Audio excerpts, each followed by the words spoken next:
believe, to start out. Am I? Oh, Peach. Okay, so yeah, Yori, very good Peach as well.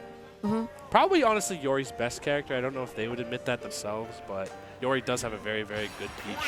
When I played them, they played Bayo, so we could honestly see anything here. But you're up against the man, the myth, the legend, the K-pop stan, MkLeo. So I feel like Peach is going to be like, Peach Byleth is going to be a really interesting matchup. I don't know how Peach gets in on Byleth. When Byleth is like constantly swinging inside B with floated, with back hill, and you have like all these really big disjoints. Carefully might be the answer right here. But, you know, turnip pull could be a fair factor as well.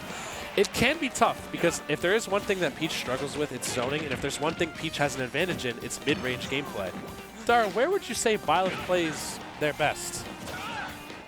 That is so difficult to say because honestly, Byleth just plays best from call-outs. It's a complicated answer. It's really just about establishing situations where you're forcing your opponent to guess. With Byleth, I just have no seeing how much. I was looking for mid-range as an answer. Okay. But honestly, I think you're right. Byleth does have a lot of utility in their kit to be able to play at multiple different ranges, given that Nair is such a great out-of-shield option right there. Close range combat is really good. You have anti-air tools inside B. That being said, though, Yori getting the first stock off pretty nicely, but we've seen this countless times. We've seen, you know. All right, Sean, I have a question for you. That is a Peach holding a turnip and sitting shield. What is the one thing you do not do when a Peach is holding a turnip and sitting in shield? Approach her. And? Unsafely.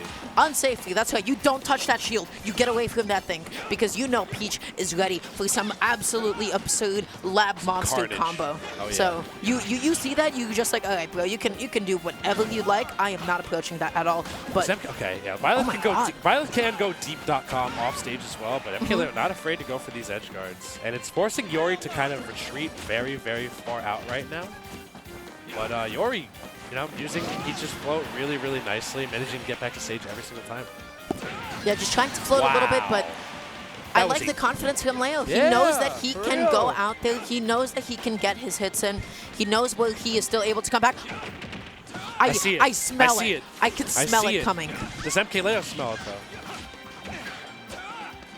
The thing about Leo, I feel like, is that he is a player that wants to take you as far as he can off of a single. Like, he knows playing neutral against Peach can be kind of a gambit because Peach is kind of a bit of a neutral monster given her movement, plus her explosive combo game. You want to limit your interactions with this character to an absolute minimum. You gotta be prepared for the neutral on your shield. That move shield pokes so easily. You gotta be prepared for the final hitbox. It is not an easy move to punish. I don't know if you can angle it to get out of. Oh my god. The no tech bounce off of sort of the creative tether right there into back air. And Leo's got those. That was creative. That was so cool. And he was like totally ready for that situation too. He's hit that so many times. That was clean, clean play. Yori didn't look too bad, you know. Did a really good job at disadvantage, not getting killed too much. It's just Leo. Leo's clutch factor and ability to not really leave anything up to the imagination when he's punishing you. It can be very difficult to play around. I wonder if Yori's going to character change or stay Peach. Honestly, I don't think the Peach is doing too bad. But, not at all, no. But I just feel like if you give, you know, once MkLeo does get like a little bit close, as soon as he does execute his gameplay, he runs with his advantage so much better than, you know, basically everybody else does. He also really knows how to get callouts with up B. And I feel like that is really, truly the key to making Byleth playable. Yeah. Because that is where your damage comes from, that is where your kills come from. That is where you can basically straight up cheat. You can take stocks at 60. It's true. This character, very unassuming at first, but if you add a sprinkle of DLC privilege in there, you'll see this character's got some stuff. This character's got some sinister tactics at their disposal. Up to nefarious behavior. Oh yeah. This is definitely Crimson Flower Byleth. This is not Blue Lions or Golden Deer Byleth right now. Every time you make a Fire Emblem reference, I have no clue what you're talking about. Play Three Houses is a really good game. I played a little bit of Heroes and I was like, wow, I spent a lot of money on this. That's every gotcha, honestly.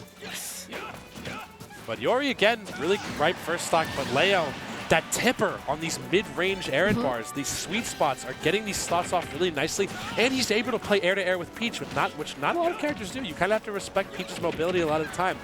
Byleth, not so much. Byleth can keep that healthy mid-range. Truly a distance demon. So you know what Sakurai called it, man? He called it. Is that going to be another back air? Yes, it is. And you He can't keeps tech on that. getting You keeps can't on getting tech these that. bounces. Yeah. And is just able to get follow-ups off of them. So Leo is just like so clean and consistent in his execution there as well. Real. He's also air-to-airing Yori a lot, which I think is really important against Peach. But when you're Byleth and you have a tool like Neutral Air, they can still land on the shield from rising. That is so scary because that one option covers so much. Ooh, good float by Yori there. That fail not fully charged can break shields if you decide to hold it for a little too long, so really good right there. Not looking too good for Yori at this point. Just can't seem to find kills. It's also just, I don't know. Look at that movement. Look at that movement. He's confident. Leo is just an extremely confident player. I know all we're talking about is Leo, but just look at him. Literally seamless on his confirms. Very little misinputs at his disposal. Has a very clear game plan. These are all makings of the perfect ultimate player. Yep. You know, and while perfect is a lofty ambition, MkLeo's damn close to it.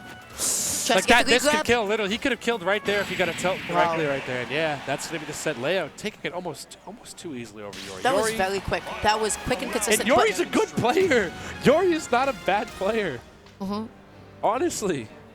Yori is one of the sleeper picks of MDVA, honestly. So something I really want to show about the Sedge guarding sequence that I think was really, really good. Yeah. So first of all, this grab, in of itself, I think this was just kind of That cool. was really good. That was cool. So That he was so misses. good. So he misses the down throw forward, right, which could be like a bit of a DI check, whatever, right? So this right here, this would have caught a jump. This would have caught a float. This would have caught a jump. But then as soon as Yori established that this is not what they were going to do, that they were just going to proceed by falling down slowly, that is when MkLeo was just able to track. He was able to reposition. And Peach has to commit to that drift at that point. You know, given how floaty she is, she doesn't really have the ability to change her aerial mobility on a dime unless she's firmly placed on the ground in neutral.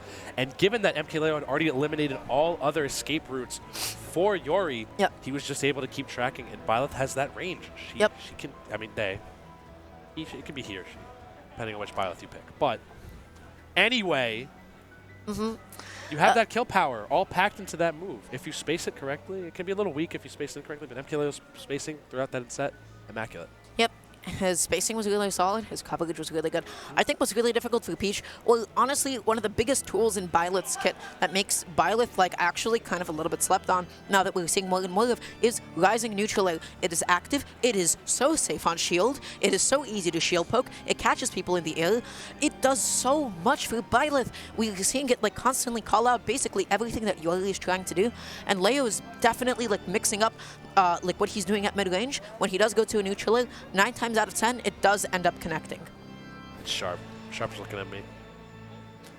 Sharp's giving me eyes. I love that reaction.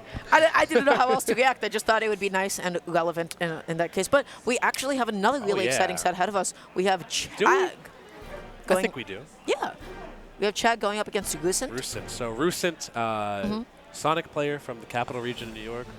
Saw your face twinge when I said Sonic player, which is really funny. Listen, I am a Sonic main sympathizer. I do not worry. Sonic main apologist. I'm a Sonic main apologist. Rusent, though, definitely one of the class acts of the capital region in upstate New York. Kind of a not often talked about region because they kind of do live a bit in the shadow, but they've got some really solid players up there. It's like the hidden sound village. Yeah, literally, they are literally the hidden sound of Tri-State. They all play like really obscure characters, and then they come out once in a blue moon to a major, and then you're like, who are you? And what did I just get hit with? Also, that's the capital region. Consider commissioning Rusent for any graphical work. He's very talented in Photoshop and any other graphical interface. And he's up against the man, the myth, the picture victim of this weekend, Chag. The picture victim. So sad.